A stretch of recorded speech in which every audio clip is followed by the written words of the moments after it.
Welcome to the Strong, Single and Human podcast, a real look at single parenting, how to navigate the ups and downs of life with kids on your own while keeping sane.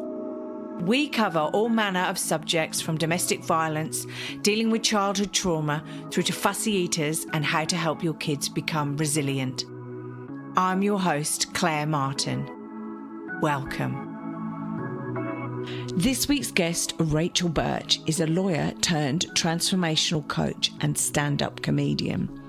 As host of the chart-topping podcast, Love Before 100, Rachel chronicles her journey to find love while making her way down a dating scavenger hunt bucket list. Wow. That's a journey and a half. Rachel hopes to help others feel less lonely while dating by taking her audience along on her hilarious and cringy quest to find love. As a homebody in her 40s who's never actually dated before, Rachel makes the list to force herself out of the house and out of her comfort zone. She soon finds herself in a world of ghosting, catfishing, and love bombing. Sound familiar, anyone? Described by listeners as relatable, raw, hilarious, and binge-worthy, Love Before 100 appeals to singles and married women and men alike. Rachel lives with her two boys in Orange County, where she enjoys long walks on the beach and short commutes. She's obsessed with personal growth, all things woo, and healthy living. Rachel's on a quest not only to find love, but to expand upon a lesser-known form of personal development, transformation through entertainment. Life transformation in the most pleasurable way possible through laughter. Part reality show, part rom-com, part TED Talk. Make Love Before 100 your new guilt-free guilty pleasure. This is the Strong, Single and Human podcast. Hi, Rachel Burch. Welcome, and thanks for joining this podcast. Yeah, it's my pleasure. Thank you for having me. Wow, well, I can't wait to delve into the subject we're going to talk about. But first of all, right, let's just talk. Tell us a little bit about you. I've given some introduction in the introduction, if you get what I mean.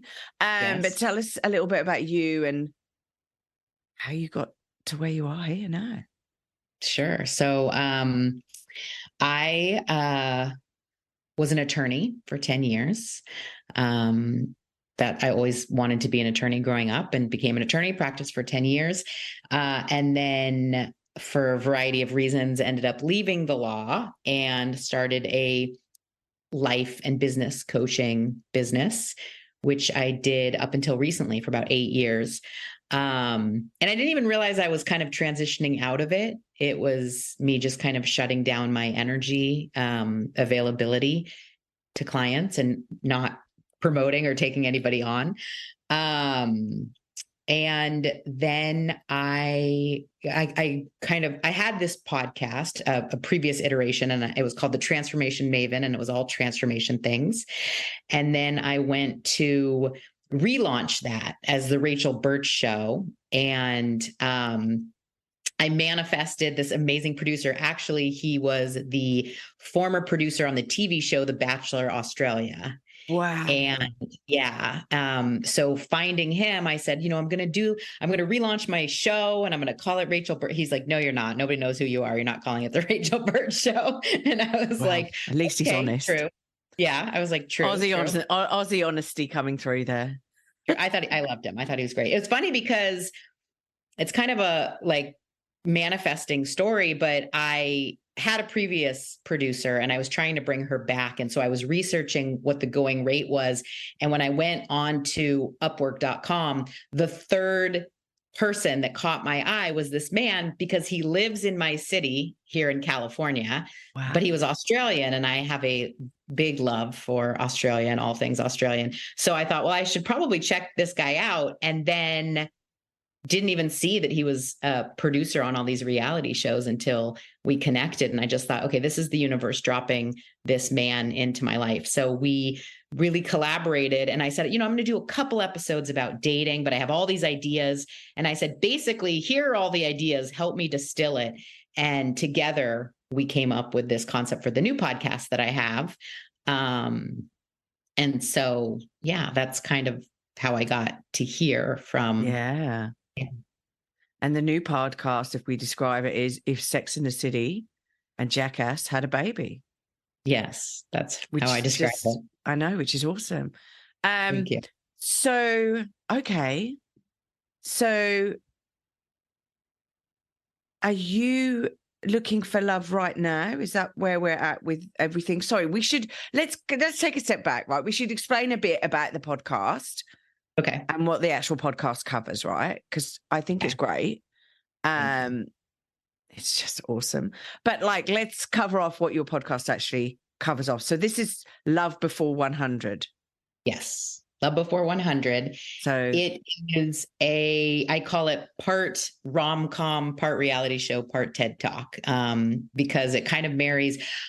I've been performing stand-up comedy for about 10 years. And so it has a comedic element to it. It has a very large personal development element to it, which kind of covers my love of teaching and personal development. I've spent probably more money than I spent on my law school degree on personal development education. And so I really look at the podcast as a form of teaching and a way to give back, while kind of through an entertainment structure. And so the premise of the podcast is that I have this bucket list of things that I'm going to do and check off on the journey to finding love, to manifesting love. And so basically, and the 100 part comes in because it's a play on the number. It's the list has points. So it's before I get to 100 points or before I get to 100 years, since I'm 47. So, I'm close. I'm getting closer to 100 every day. You are every day, but you don't look 47, and you've got a long way to go to get to 100. Yeah. So, okay. So I have to ask this, right? Are you, and I know I said this before, but I'm conscious, are you looking for love right now, or have you found it? Have you found this? I have not found love. It's the word. It's funny because in the spiritual community, if I'm looking for love, I'm not going to find it. Right. And so I have had to, that's the thing. I've been having discussions with people because I'm creating season 3 right now, and I'm kind of creating what it's going to look like. But because it tracks my actual life, I can't pre-write the whole thing, but I can set intentions from a manifesting standpoint of what will come in, right? Good stories and good people and things like that. And what do I want to learn through the process? And so I was recently talking to someone, and I said to her, you can't be open to love and not want it. You would be closed and not want it. But to be open, truly open to bringing someone in, there is this desire to find love, Yeah, no, that's right. That's right. Yeah. Although I would say my friends coerced me onto dating and a dating app, which was the worst thought in my head ever possible, right? I would not want to go on a dating app. Thank you very much, ever. And my mates were like, come on, you've been on your own for 5 years. You need to get out there. You need to go on a dating app. So I was like, I don't want to do this. But I suppose in going on there, I was putting out to the world, well, I'm actually sort of ready. So bring it on. Yes. Absolutely. So, wow. It's definitely a gesture. And I've been on and off apps. I've met some great people. I haven't found my partner on there, but I've had some great experiences. I've learned so many things. I created so much content. Half the episodes wouldn't be there if I didn't have men that I met. Could we publish these episodes though? That would be the thing. Without getting defamation laws and stuff like that involved. So, okay. So did you like make a list of what you wanted to find? How did you sort of go, right, this is what I'm going to do. Like, I'm ready to date. I'm out there. And then how did you start? Did you go, this is what I don't want, this is what I do want? No, it wasn't that kind of list, actually. I know a lot of people talk about making those kinds of lists. Like, I want smart and funny and whatever, all that kind of stuff. I've done those before. That's not what this is about. This is about, so if you listen to the podcast, and I tell people, if they're going to listen chronologically, start with episode 1 and go through chronologically. Otherwise, you won't get the journey, which is a lot of the personal development stuff.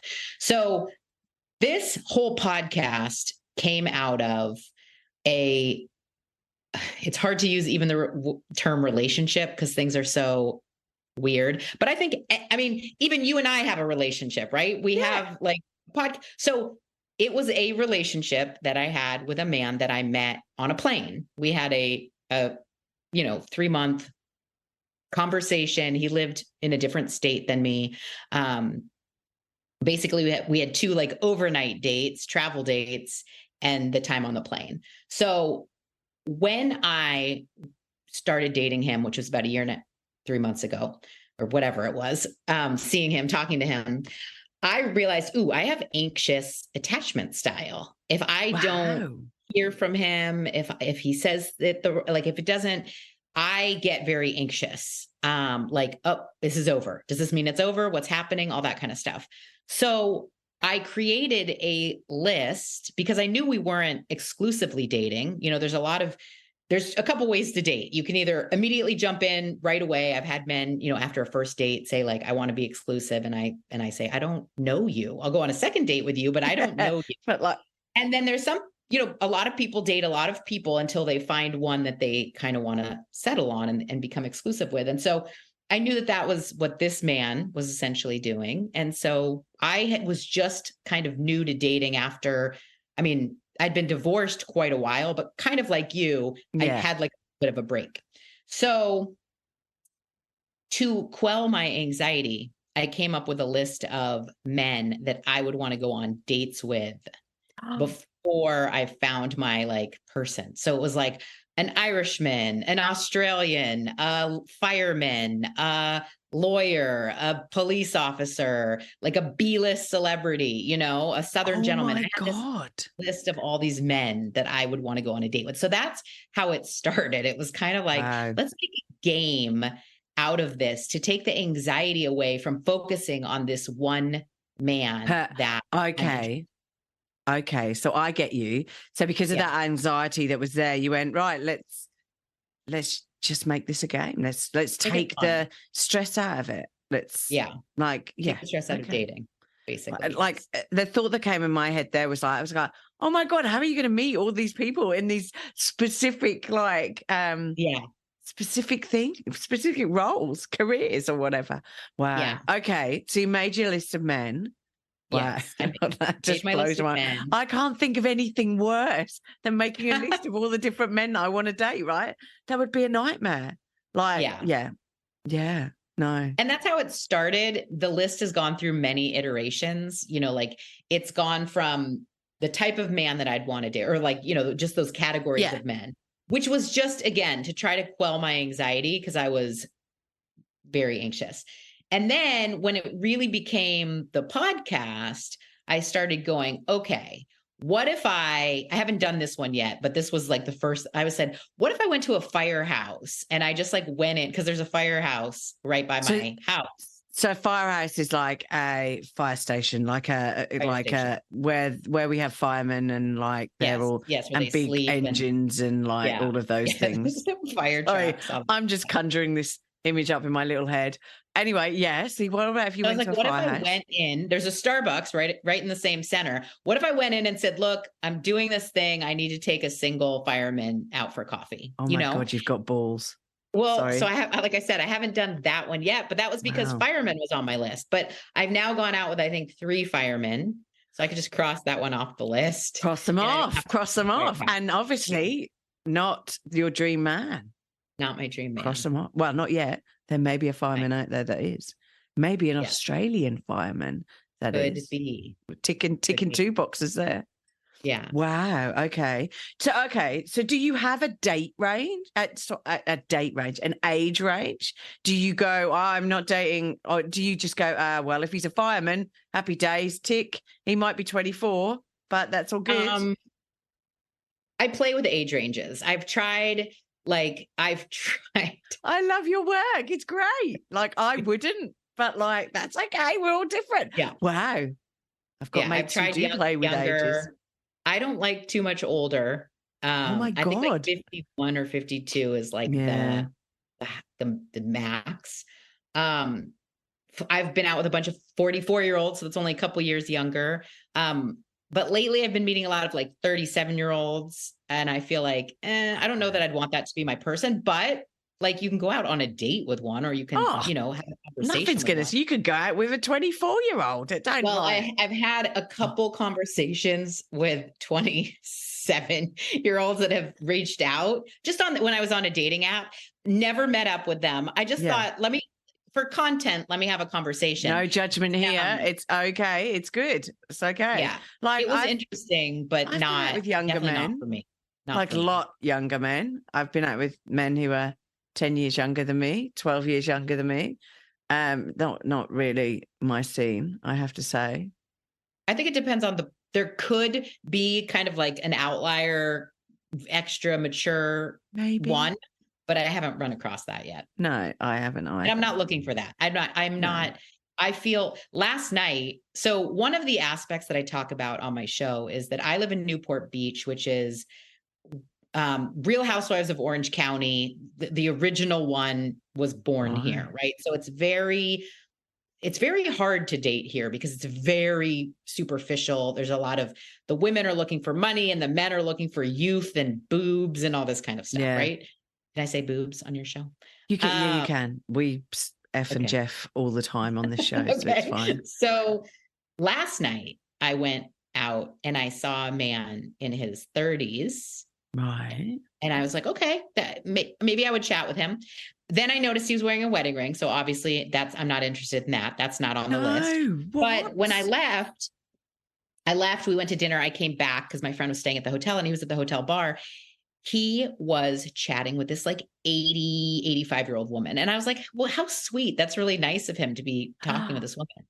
Well, when he left, he reached over and like made out with her.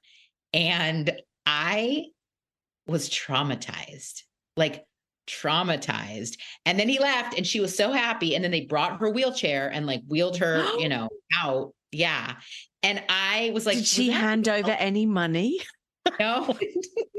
Like, is he a gigolo? Like, like what just happened there? So then I started thinking, I can't fall in love with a 20-year-old because we could actually get married. And then I would be 80 and they would be 50. That would still be better than what I saw last night. But still, there's a lot of aspects of that happen. And so I talk about that in the podcast too, because it's comical, like trying to find love.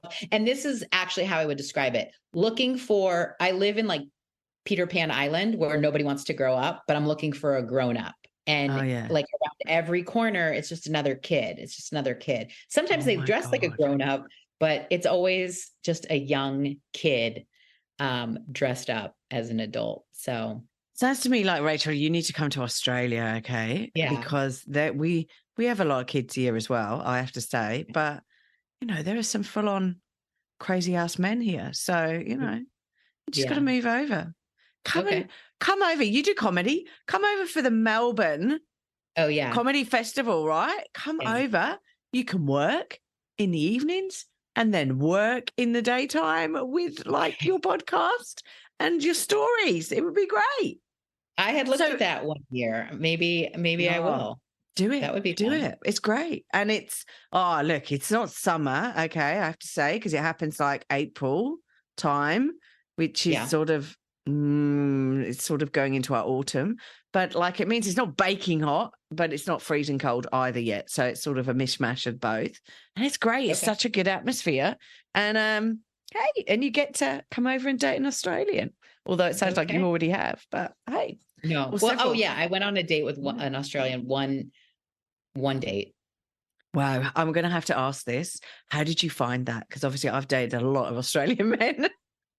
I liked it. It was great. Oh, okay. Yeah, he was super nice, very funny. I loved listening to the accent. He could have talked about anything and it would have been Oh, fine. yeah, exactly. Exactly. So, okay. So this journey that you've been on, okay, I have to ask you, right? Do you think that you will find the man of your dreams? Because it sounds like it's just that roller coaster of dating.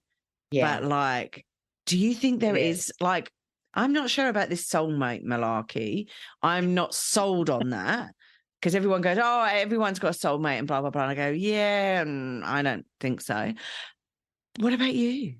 I'm not sold on that either. Yeah. Honestly, there's many times where I feel like it's just not going to happen for me. I actually went through a stage where I just kind of mourned that it wasn't going to happen for me because, I know so many people and I joke like I can't even get in a bad relationship, like I have not had a relationship since, I got divorced 6 years ago and I haven't had a substantial relationship. And obviously I looked at all the angles of why that might be. And, for a while I kind of shut things down. I had put on a ton of weight just to like protect myself emotionally. And Yeah. then I lost that weight. I've been through a big journey, but you get to the point where, I recently went out with somebody, a couple dates, and it didn't end well on his side. It didn't end well. And but I got to look at myself and go, okay, wow, I'm growing through this like Yeah. process. But even just losing someone that I wouldn't want to be with, it's like, you get this false start kind of thing where you feel like, oh, maybe this is going to go in a good direction. I've invested some time, but people do that with jobs. They do that with marriages. They do that with everything where we say, well, let me stick it out and see, and it's just kind of like, Nah. it's not working. You gotta, If it's not working, cut it loose and like start again. See, I did a different journey to you. Like, I was on my own for 5 years. I didn't date. I didn't want to date. I was over men, didn't really care, didn't want to deal with all of the childish behavior that like you've obviously sort of yeah, hinted at. And I was very happy with me, right? So I got on with yeah, my shit, basically. I painted, I meditated, I put on weight, got myself a paddleboard, all of, and just concentrated 5 years on my life, on my kid and me, and just getting sorted and surviving COVID because I was in Melbourne, the most lockdown city in the world. So like we had to survive 2 years of like just being in our houses, which was great. So okay, what if people are listening to this podcast and are like, well, I think I'm ready. I want to get out there. yeah. What's your advice to them? What should they do? Or do you have So, any advice? Right. well, I was actually recently interviewed by some like avid podcast, like fans of the podcast. Yeah. I was on the podcast to talk about the podcast. And they asked me the same thing. And I was like, I guess I would say, listen to my podcast from episode 1 to, 22, Yeah. straight through. So you can learn from my mistakes. It's like kind of like a cheat sheet for the first year of dating when you're ready to date. Like for me, the podcast is very much a coming of age story because I didn't date before I got married. I met my ex-husband when we were 21, like first day of law school. We dated in law school. We were together. We got married. And then Wow. I didn't really date, after that. And so I really learned how to date No. in my 40s for the first time. And so I chronicle it. A lot of people are like, wow, you're very vulnerable. I can't believe you shared that. You're so brave. But it's kind of like, well, this is how I get to help people. So Yeah. very humbly, I would say, listen to my podcast. And the people that were interviewing me was like, we would agree that is really good advice. So that's why I was saying they kind of shared that. And then I would say, really focus on what you can learn from this process. Really look at it as a personal development journey. And if you're not into personal development, then I would say just go easy, give yourself grace. patience, you know, Godspeed. It's definitely a roller coaster, like you said. And that was why I created the podcast, was I wanted people to know. My mission was I want them to know they're not alone, because it can be, it doesn't have to be, but it can be very difficult and Yeah. trying and Yeah. lonely. And so I wanted to share that this is what it can look like, but you're not alone. Like, other people are going through it too. So, stick with it. A lot of people have found what they're looking for and are very happy. So, why couldn't it be you? Yeah. No, exactly right. Exactly right. So is there one thing that you wouldn't do again? Out of Uh, everything that you've done, is there one thing that you would not do again? well, it's funny because I have one episode and the show notes say that, Meatloaf says, I would do anything for love, but I wouldn't do that. And I'm like, that was speed dating for me. I did an online speed Oh, dating. I did online speed dating and it was awful. But for some reason, I signed up for an in-person speed dating in like 2 weeks, probably so for you more got that in content. 2 weeks. Yeah. So I have that coming up in 2 weeks. But I think in person would be a bit different from on this online stuff. Oh, the online. I mean, the connections were cutting out. Like, it was so Yeah. weird, but it was perfect Oh, for the wow. podcast. It's a hilarious story of the men that I connected with. So it worked out for the show, but it's kind of like what works out for the show doesn't work out for Rachel, and what works out for Rachel can work out for the show, but we haven't gotten there yet. But Yeah. things that are good for the show, like something will happen. And that's the other reason why I did it, was for accountability, because I created a win-win scenario. If I get my heart broken, I can share about it on the podcast, and and it can be a winning thing in that way. If the guy is totally weird, I can share about it on the podcast. So it's created this scenario where it just takes things down a notch from severity of like, oh, that was the love of my life and they're gone now, or I got rejected again, or ghosted, or catfished, or any of the things that have happened. It's just kind of like, well, I guess it's going to go on the podcast. Well, this is what I was going to ask you, right? So ghosting, right? Now, ghosting is a big, massive thing, right? I know when I was on the dating app, I haven't ghosted anyone and nobody ghosted me, which was really nice. I met really nice guys, and I also had a view that if I was going to meet anyone and pursue that if I was seeing other people, I would actually be straight with them and say, look, really great to meet you.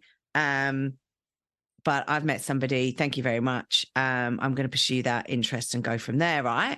And somebody did it back to me, which was fine. But like ghosting, how do you deal with ghosting? Have you like, I'm saying, have you been ghosted? But like, oh yeah, many times. And how do you deal with it? Because it can put you in. If you're ghosted, right, it just generates so many questions. Like, was it me? Did I do something wrong? And like in this day and age with dating apps and stuff, let's face it, you're talking to half a dozen people all at the same time, right? And so it's a bit like, wow, it's just a bit like, I'm trying to think, it's like going into a supermarket and going through the shelves, right? Or having a taste test, right? It's like, so how do you deal with it? Well, I deal with it now way better than in the beginning. And again, that's why it's kind of like, go on the journey with me, because I actually had an expert, like a spiritual expert, come on to talk about ghosting. And, he was like, well, first of all, we call it ghosting. That's such a severe term. Like, why, instead of being like, he ghosted me, I didn't hear from him again, that has such a different energy. And so as somebody that, I guess it also depends on where in the process you're ghosted. If it's, down the line, then you would expect more of a communication. But if it's early on, and have you reached out and they haven't replied? Like, I don't reach out to men usually, unless I have something like really important to, it's not like, oh, I want to text him, but I'm not going to text him. But my position is, if he wants to pursue me, if he's interested, then I'll hear from him. Yeah. And if I don't hear from him, it's not because he needs to be reminded that I'm around or that it's not that he doesn't know I'm interested. Like I just, the type of man that I'm looking for. And again, this could be different for everybody. So it's not across the board, but the type of man that I'm looking for, would, so today I pulled I pull angel cards to kind of like, Oh, give me, wow. Okay. Yeah. and the card today that I pulled, I was like, I'm kind of getting discouraged. And I pulled the Knight of Roses, and it's this like handsome guy holding some roses. And I was like, okay. And I read Wow. it, and it said, this man knows what he wears his heart on his sleeve. He knows what he wants and he goes after it. And I was like, yes, exactly. That's what I'm looking for. I'm looking for a man who knows what he wants. What he wants is me, and he goes after it. Not, Yeah. I'm confused. There's all these other women in front of me, and I have a work project, and my son has soccer. There's always time to send a text and say, like, just checking in. Like I had a guy text me the other day. He doesn't live in my states, and he's a full-time dad to a daughter, but he was like, hey, happy Friday, like go crush it. And I knew that he was just saying to me, because I could read between the lines, I want to say hi. I'm going to work now. I can't have a whole text conversation all day long, but I want you to know that I'm thinking about you. And so I've kind of cultivated this. I don't need to talk to him all day long. No. I do want to know that he's thinking of me. Like it's kind of like I know it when I see it. And anything else you could consider ghosting, but I just consider it opting themselves out of the process. Like what I've done is here's how I handle it.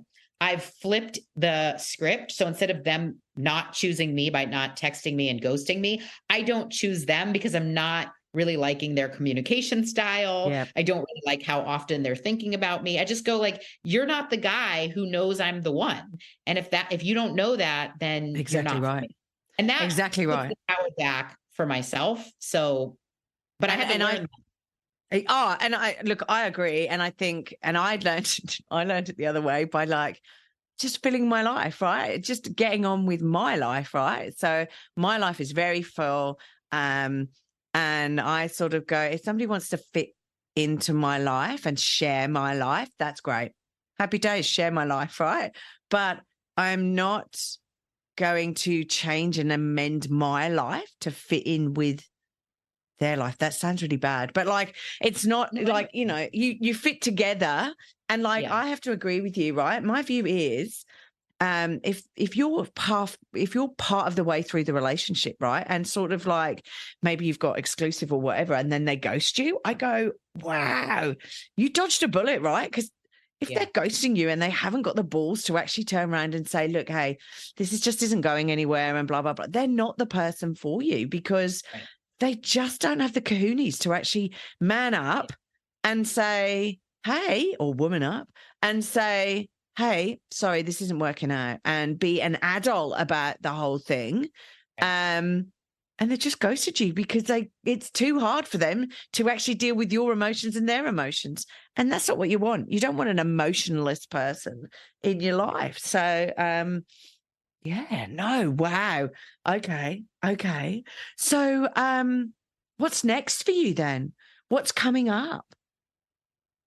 So that's something that I spend a lot of time, luckily, again, with the podcast, the way I've created it. So it's kind of a growth journey is I get to plan what's coming up for me. And I really see a lot more personal development in the sense of cultivating this more,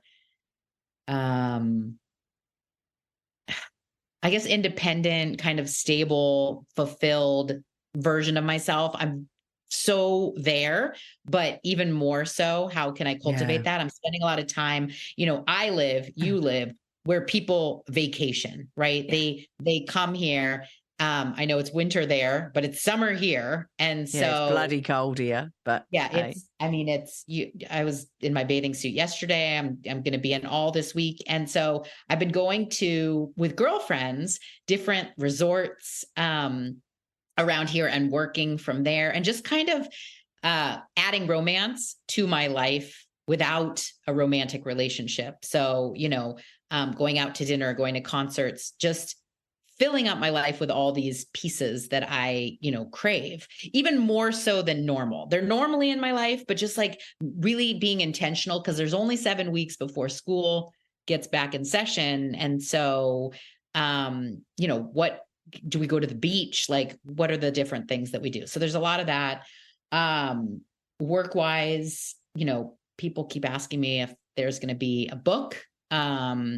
I keep saying no, but I feel like the universe will let me know when it's time for a book. So that could be next. I'm pretty fulfilled in my life, pretty satisfied. So I think just more Because of my view is like, you only get one life, right? It goes so quickly.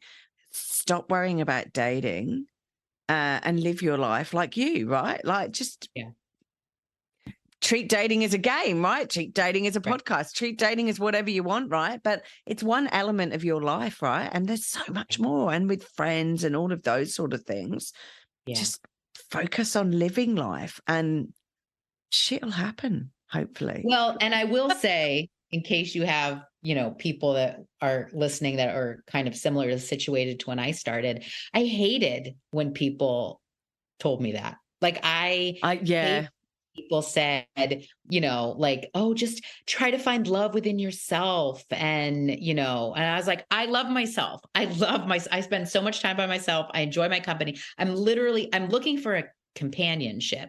And I have all these things that I want to do. And most of my friends were married, and I hated having to ask them to leave their families and their kids, whatever. So recently I've manifested a lot of more single friends, which helps a lot with that, to get them to do things. And I do have my married friends that want to do, one married friend will do one thing with me, and then a different friend will do something different with me. But there was I just want this, and there's nothing wrong with wanting it. Like, and I really that's a big piece that I would want to say is there is nothing wrong with wanting it. There's nothing wrong with yearning for it.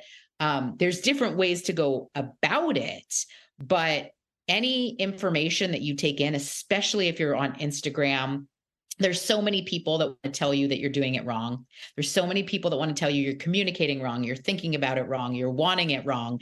And I just want to say you're not, I just want to say, give yourself grace, let yourself long for it, put yourself in the space of desiring it. And, if you're into growth, there's an opportunity there. And if you're not, that's fine too. But I really, really hated getting on Instagram and having the dating coaches telling me that, like, I'm a schmuck because I, did it this way or that way, or, I anxious attachment, like, it's a real thing, but, it comes from somewhere. So let me work on it and heal it and love on it, instead of shaming it for making me feel crazy, Yeah. And that was what I was going to ask you, right? Because you obviously, and on this journey, as you've said, have done a lot of personal development. But what did you do to develop yourself personally then? Because, like, was it reading books? Was it going on YouTube? How did you recognize it? Therapy? I don't know. Well, one of my core values is growth.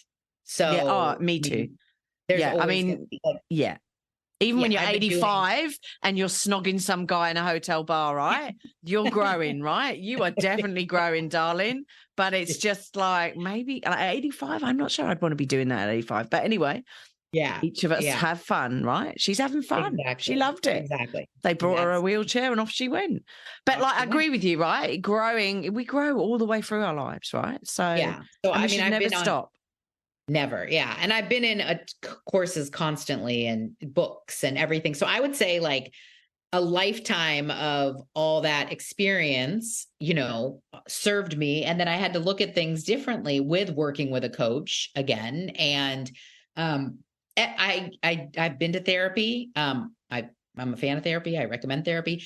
It wasn't a big component in, the last 5 years for me, but every once in a while I'll go back and kind of do a check-in, and the personal development, though, the, like, coaching, the reading books, like, all that, really, that work for me was the biggest piece. And then having self-awareness to look at each experience, and really see what I could learn from it was just, a lot of times they'll say like such and such is the best personal development seminar on the planet. And I think for me, dating really was, because it shined a light on like, what this guy just treated me really badly. Like, why am I still excited about him? Like, why am I not immediately disgusted with this man for ghosting me? Or why am I even sad about it? And so, I would look at that, like, what am I missing? What do I need to learn from this? So just,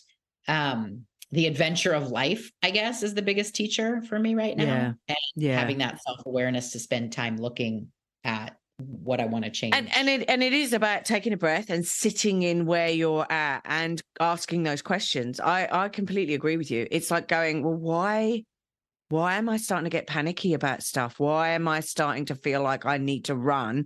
And it's all about the why. What makes me do X? What makes me sit? And I drive people insane because I go, right, I just need to take a step back and I'm going to sit in where I'm at, because I need to understand so I can do, right? So I can take action and make sure that I'm not going to travel down a path that I have traveled down so many times.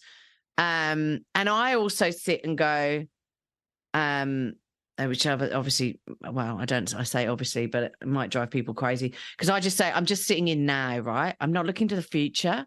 I'm looking at what happened behind me. I'm sitting and dealing with what is happening with me now. So how am I feeling now, right? Can't judge people on past experiences and past relationships and stuff. And I don't really want to look to the future because I could be dead tomorrow, right? So at the end of the day, let's just sit and what is happening at the moment, deal with this shit, and then, figure out what the hell I'm doing. Because I don't think anyone really knows what they're doing. So, okay. So like, well, wow. I mean, people listen to this podcast. It is amazing. You will learn a lot. How do people get in contact with you, Rachel? How do they get in contact with you? Do you have a website, or is it just via the podcast? I do, but it's for my coaching business. Usually Instagram is the best way. I have people message me all the time. They listen to the podcast and they send their thoughts to me, and I always respond back. I like, if someone's going to take time to listen and then message, then. So is your Instagram Rachel Burch, or is it Love Before 100? So I have a Love Before 100 Instagram, and then I have the Rachel Burch as my personal one, and either one. Okay. And look, so thanks for coming on here today. It's great talking to you. It's brilliant. It's been interesting, and your podcast is interesting as well. So it's just like people out there dating in the dating world, listen to Rachel's podcast. It is really interesting and funny as well. Final question for you is, what piece of advice have you been given that you still use today going forward? I think having the mindset of things are happening for me, not to me, has been the biggest one. And I apply that constantly in dating and every area of my life. Things are always working out for me. This is happening for a reason. Figuring it out, getting out of the victim consciousness and really into, growth mindset. That is something I probably use on a daily basis and highly recommend to anybody that's alive. Defo. Well, I can't wait to hear season 3. This should be great. It should be awesome. And look, thank you for coming on board today. Yeah, thanks for having me. I appreciate it. Thanks for listening. If you've enjoyed this podcast and you would like to hear more, please hit subscribe wherever you like to hear podcasts. If you would like to support us further, share this episode with your friends and family. And finally, drop us a review on iTunes, as I'd love to hear your thoughts, comments, and ideas. It all helps me to understand and produce awesome content you want to hear just like this. If you want to check out our past episodes, write to us, appear on the podcast, or for links, resources, and show notes, go to our website www.strongsingleandhuman.com. We are also on all the usual social media platforms, Insta, Facey, and Twitter. I hope you have a wonderful week, and I hope to see you back here again soon. Be kind to yourself, and remember, no one is perfect.